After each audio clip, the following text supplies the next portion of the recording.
Being safe, safety always comes first. Being safe, always avoiding the worst. Always avoiding the worst. Hey, we got a safety special for table 9. I'm on it.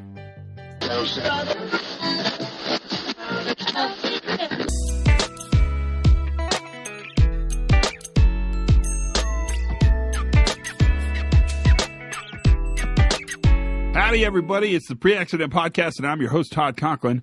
How are you today? Welcome in. Welcome to the pod. I'm glad to be in your ears again for another day. At least part of it. Well, not a half hour, maybe, if we push it.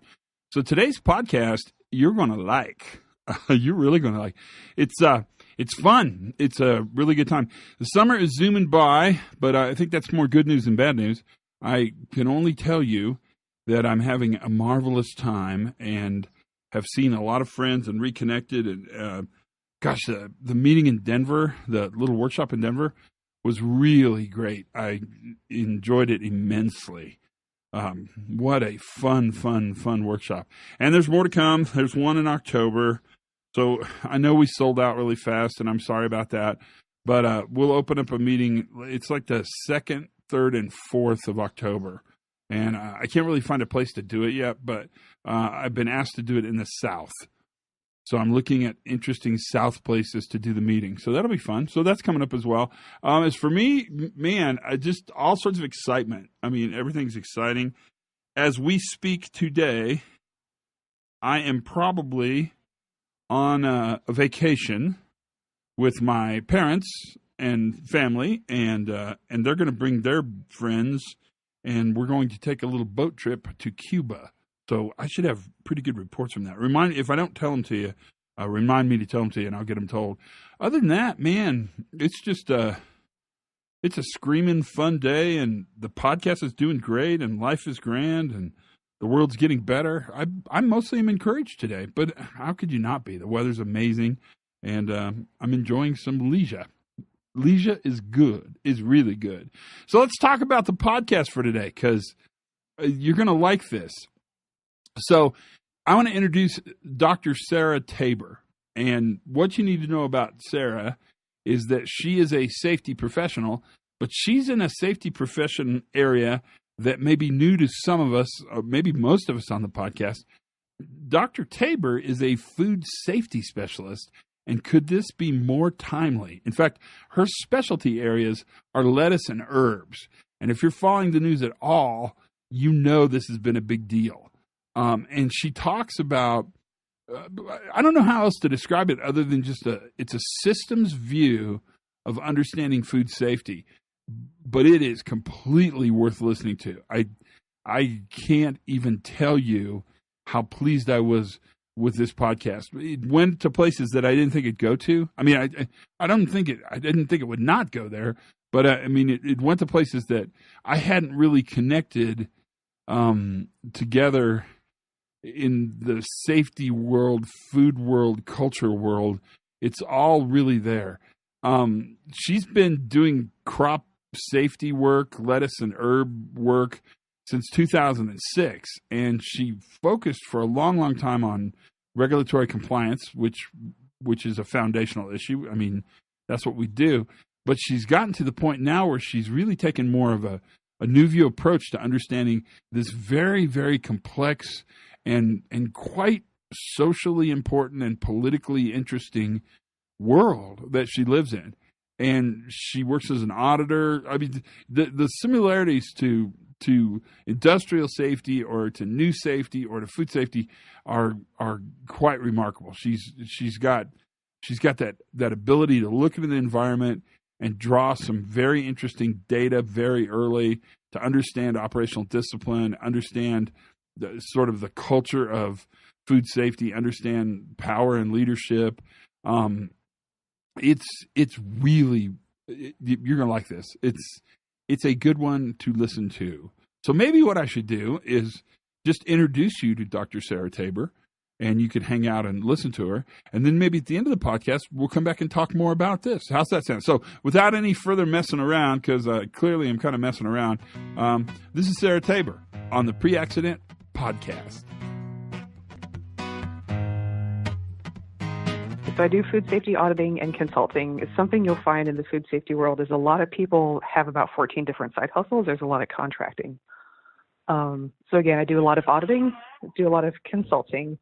The consulting is primarily focused on, there's this emerging area where people are growing lettuce and herbs and things indoors under artificial lighting. So I do quite a bit of that. Because I do food safety, again, I just do lettuce and herbs. I don't get a lot of calls from the cannabis industry because nobody's making them do food safety certifications. Oh, Sarah, yet. that was so brilliant. So, you brought that in before I could bring that up. That's perfect. You're ahead of me. You know, it's part of it. So I have a lot of colleagues in the industry, and I just don't get those phone calls. So the crop is fine. I just don't have a lot of contact with it. So when you talk about food safety, so I'm probably really naive on the food safety side of the house. So that's why I was so excited to talk to you. But are we talking about things like listeria and Yes. cantaloupes? And because you hear a ton about that, and I always wonder, wow, I've never thought about that as a safety function, but that's exactly what that is. What got you into this? I studied crop science. I actually just liked plants, so I thought I was going to work with plants. And then it turns out if you want to take care of plants, you have to take care of the people who take care of plants. So it's a whole other thing in real life. And I just got into food safety because that's where the jobs were. So I came in from a crop science background, which actually helps a lot with food safety because you can address a lot more of the management side than if you just did microbiology. Just kind of got into it from there. I was raised by a nuclear engineer and a nurse, and so my approach to things is a little bit more methodical than maybe a lot of agriculture. So I wound up kind of more on the post-harvest handling side, it works a little bit more like manufacturing. So that's kind of where I wound up specializing. Does it tend to be really blamey? I mean, do they blame people for failures? Talk to me about that. Boy, I think it's really interesting to compare and contrast food safety and workplace safety. Because workplace safety has been around for such a long time, kind of the general outlines are fairly well known, I'd like to think. And it's really focused more on the psychology aspect of it now, whereas food safety is kind of just starting to get there. So it depends a lot on the operation. We have some operations that are very advanced. I've had the privilege of auditing a lot of places where they have a good routine down. I actually learn a lot from them. So that's always actually kind of a fun experience. And then you have your places where they're just, I'm still trying to find a way to describe it. Because again, the sustainable food world and everybody's kind of really laudatory towards family farmers. And we do see a lot of family farms where things are going well. And we see so many where things are going very, very badly. And it's almost entirely family farms. I've had like one corporate quote unquote client where things were going badly. And it was one time out of dozens or hundreds. Whereas family farms, it's a lot higher percentage of them that are not functioning well. So sort of walk me through what you would do. I mean, what's a day look like for you in food safety? There's no two the same, right? So yeah, sure. sometimes you're traveling, you're at an audit, you do consulting. I try and keep my consulting really focused on making sure clients can become independent and get fully trained because I'm not there all the time. You want them to know things. A lot of paperwork, a lot of days where you're just kind of doing documentation. I also have a couple other, I'm kind of actually moving out of consulting at this time because of a thing that we can get into later, but my client base is mostly tech industry guys who think they want to do agriculture, and it's terrible. Wow. So I'm kind of pulling out of that area. I've kind of done what I can do in some regards, and it's time to move on. So I'm opening some other areas. But yeah, so I spend a lot of time trying to build my other business, working a lot on podcasting, that kind of thing. So I don't know, it may not be too different from what you're doing. There's a lot of training, a lot of travel, just a lot of speaking and stuff like that. When you go out and look at a operation, do you look at I mean, you must look at the physical operation, the system, but do you find that the socio-technical interface where the system and the worker, where the system and the farmer meet, is that an area of great interest? I mean, It should be, and it's not. So it's something that I find myself really interested in, and it's kind of challenging to find other folks to interface with in the food safety area. That's a lot more emphasis in worker safety. Right. And the funny part is, like, you never go out to an operation that's dirty and their worker safety is good, right? Uh, they kind of go together. Is management concerned about having integrity in their operation? So they all go together. Um, I mean, that there's so much psychology there. I work a lot with, again, tech clients and then also with family farm clients. So in some ways, very, very different backgrounds, very different mindsets. And yet in some ways, they're all making the same exact mistakes, which is really interesting. And what do those So mistakes like look the, like? oh boy. So we'll talk about the things that are different. Obviously, family farms, when it comes to communication skills, that can be a real struggle. When you're in, not every family farm is in an isolated area, but a lot of them can be. You have a situation where everybody's kind of grown up together. They all know each other pretty well. It goes 4 or 5 generations back. And again, in the food movement, that's really lauded as a beautiful thing, and it can be, but can also lend itself really well to bad communication because everybody already knows everything that's happening. So, um, trying to interface with the outside world beyond that community can be really challenging just because those skills haven't been something you need to survive in that community. And then when you look at tech guys, it's different. All they can do is talk. They can't do anything. So in that sense, very different issues. Something that is very similar, a lot of misogyny, a lot of racism that hits them in the bottom line because, like on family farms and in tech, women are seen as reliable backup. And so you have a situation where, on a family farm, the wife is doing the bookkeeping. She's helping out in the office with the bookkeeping. She's helping out with payroll. She helps out with invoices. She helps out with scheduling. And there comes a point when you realize she's running the business. Okay, the guy drives a tractor. You're doing chores for your wife, Chuck. And so she's the person who knows what's happening with the business, but because of the social structure and how people feel gender relations are supposed to work, she doesn't actually make any decisions. So she's got all the information. She's got a lot of the critical thinking capacity that's happening on the farm, but she's not empowered to make any decisions. And you'll see that same thing in tech. Women are seen as reliable backup. And so you'll see frequently for food safety, it's kind of viewed as a do-nothing job. It's just a bunch of BS paperwork that somebody does in an office. And it always goes to a woman. I've seen operations where the only woman of color on the entire staff is the food safety person. Wow. They're like desperate enough to hire someone for that. And again, you have a lot of labor relations issues. I think we've heard a lot about this in the general farm community. Your farm worker population is primarily Latino immigrants. And I think folks are used to thinking of it that way. But it's been like that for so long that all your knowledge workers almost in agriculture are also Latino. So if you want to find somebody who knows how to manage a harvest, somebody who knows how to find the right equipment, somebody who knows how to maintain the equipment, a high percentage of those people are Latino. And if you're in the tech industry and you don't know how to hire outside of your own demographic, you're going to have a real hard time succeeding if you're growing crops. So Wow, in that sense, yeah. That's super interesting because the string from there to food safety is really obvious. I mean, the connection is really strong, and they must deal with, gosh, that idea of knowledge worker, because they must deal with a transient sort of harvest population.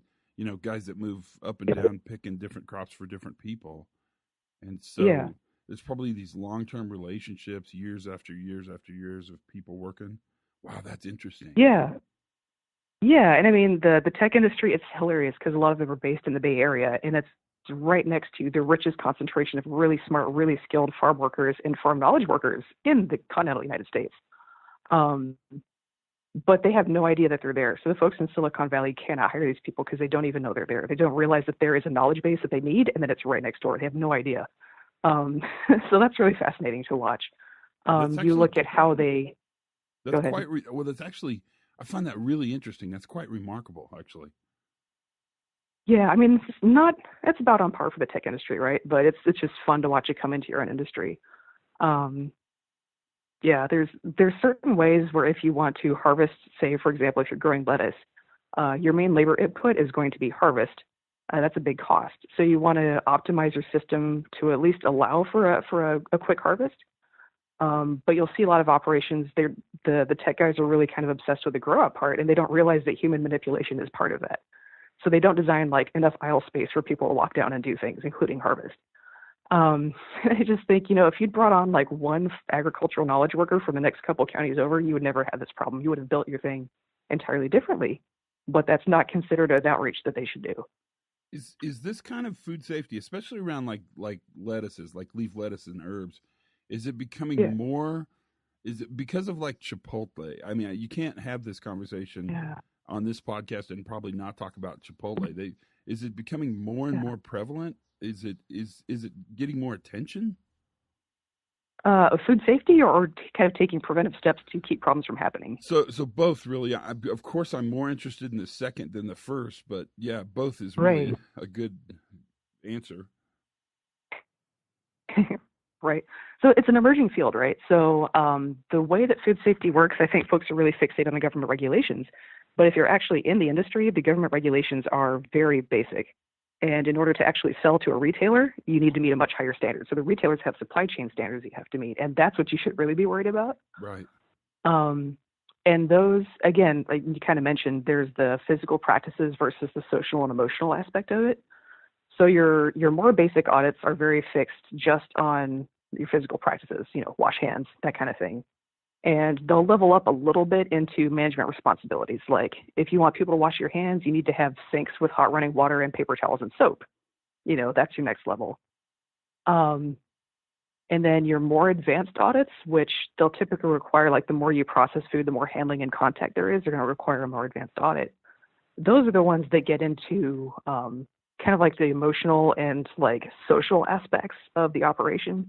Like, do we have someone at the VP or C-suite or somewhere at the ownership level where somebody is responsible for food safety? You'd be surprised how often that doesn't happen. It's delegated to an underling with, no authority. So your more advanced audits will make sure that things like that don't happen. Does that make sense?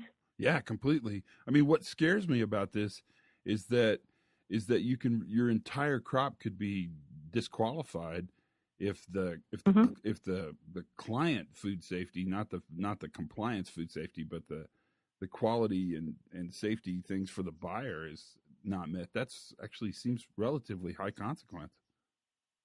Yeah. So it's very much handled by the supply chain and what people are willing to buy. And in the produce industry in particular, it's a really relationship driven business. Everybody kind of knows each other. So you have your corrective actions period. I think that's also a thing in worker safety. Yes. Wow. I do quite a bit of work with box plants, and box plants. They even have they usually locate box plants where the crops are because the crops won't wait, and they actually produce the box in the field next to where the people are doing the harvesting. And it's interesting because the box plant business has really become very fixated, nicely so, on industrial safety, amputations, ergonomics, that kind of stuff.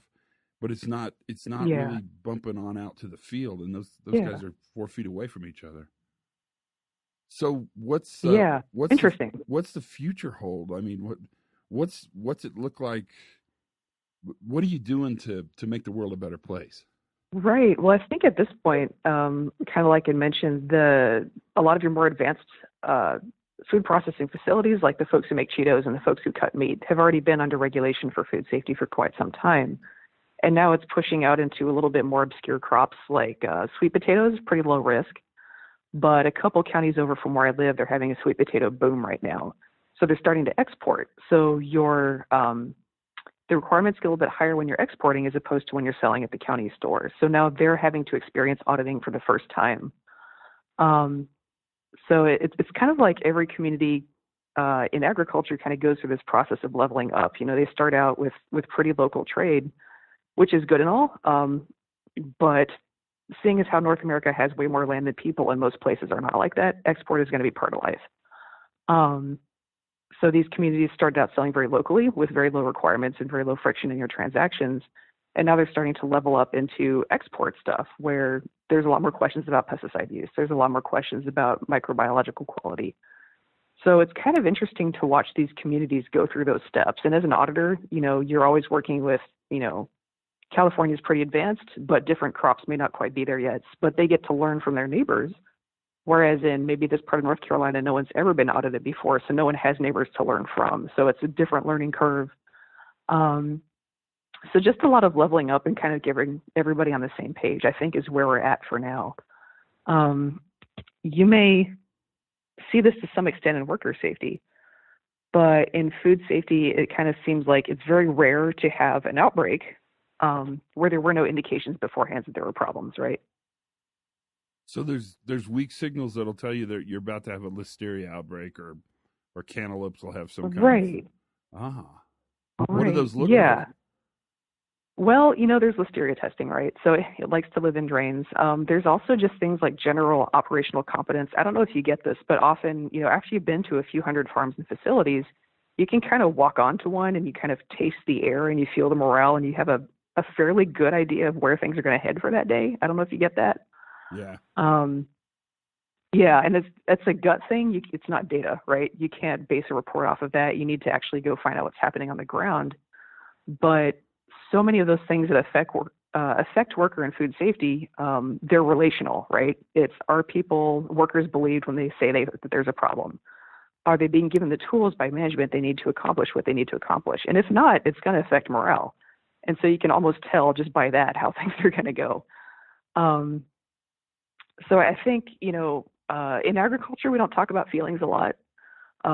Manufacturing may be kind of the same way, but there's becoming more of a recognition that mental health is a thing, and maybe we should talk about our experiences a little bit. So I kind of feel like the growth in mental health awareness in agriculture and the growth in we have to communicate and we have to run a tight operation and believe people when they say stuff are kind of going to go hand in hand. So that's cool.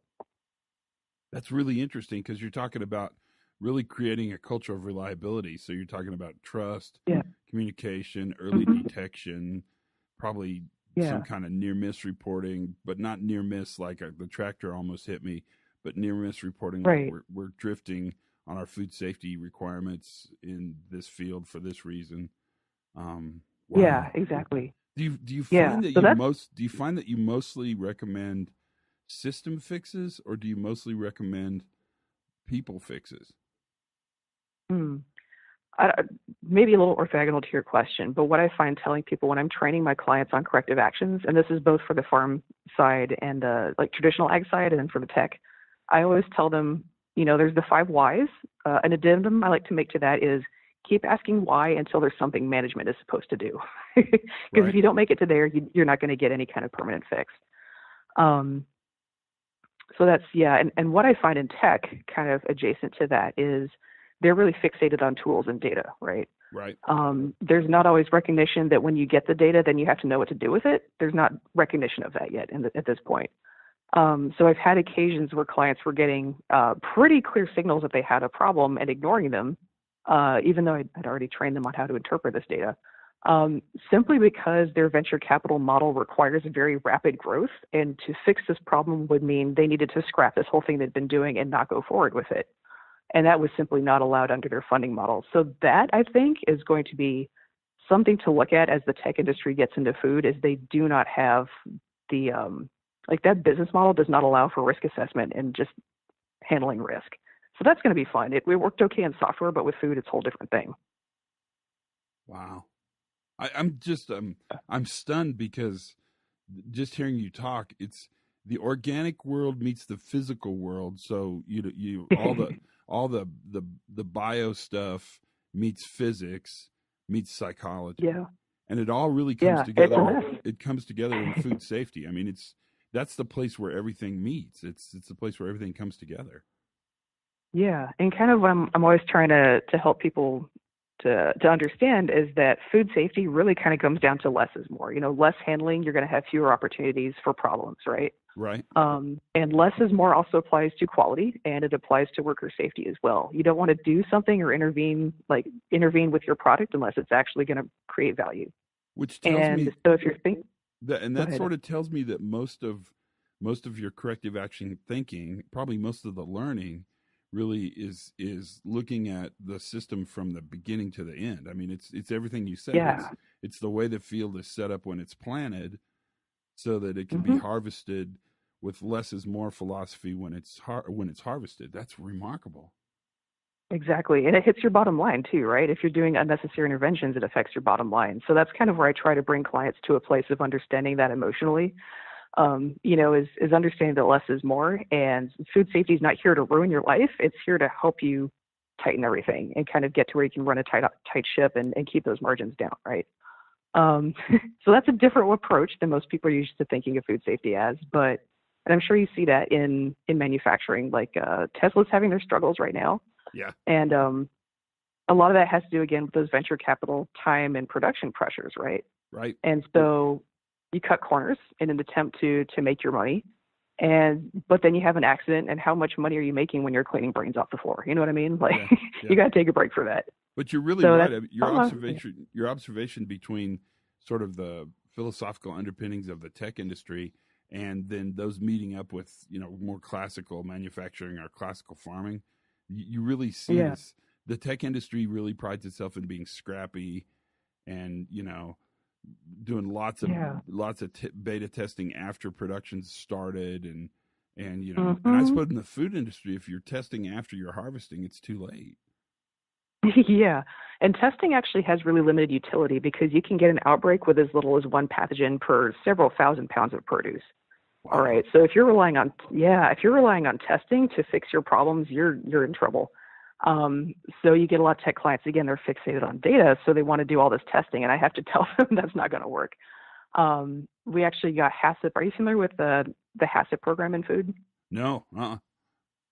Okay, so it stands for Hazard Analysis and Critical Control Points, and it was actually invented by NASA so that they would not send food up to space that would make the astronauts puke, get moisture in the control circuits, and crash the spacecraft. So they actually had to borrow a lot of quality control from the folks who are making rocket parts because you can't do destructive testing on a rocket part and still use it, right? Right. So they found that doesn't work for rocket parts, it doesn't work for food, and they adopted that into food. So we actually owe quite a bit to NASA and to worker safety in that sense. But kind of trying to explain that to tech folks because they've just never dealt with something where there's actually risks before in software.